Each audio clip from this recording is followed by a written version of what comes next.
निगरां वज़ीर-ए-आज़म अनवारुल हक काकड़ का कहना है कि कर्ज में फंसे ममालिक के लिए लाइहा अमल तैयार करना होगा। अक़वाम मुत्तहिदा की ज़ेर एहतमाम पायदार तरक्की के अहदाफ से मुतालिक लीडर्स डायलॉग से खिताब में वज़ीर-ए-आज़म अनवारुल हक काकड़ ने कहा कि पायदार तरक्की अहदाफ के हुसूल के लिए कमज़ोर मुल्कों को वसाइल फराहम करना होंगे। वज़ीर-ए-आज़म ने आलमी तरक्याती ताउन पर होने वाले इजलास में भी शिरकत की और ग्लोबल डेवलपमेंट इनिशिएटिव के लिए पाकिस्तान की भरपूर ताउन के अज़्म का अयादा किया।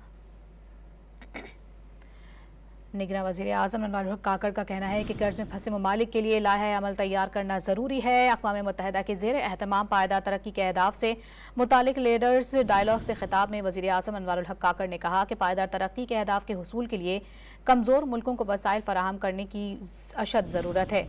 कमज़ोर मुल्कों को वसाइल फराहम करना होंगे। निगरां वज़ीर-ए-आज़म अनवारुल हक काकड़ ने कहा। उन्होंने कहा कि कर्ज में फंसे तमाम तर ममालिक के लिए लाइहा अमल तैयार करना होगा। निगरां वज़ीर-ए-आज़म ने आपको बताते चलें कि अक़वाम मुत्तहिदा के ज़ेर एहतमाम पायदार तरक्की के अहदाफ से मुतालिक लीडर्स डायलॉग से खिताब किया।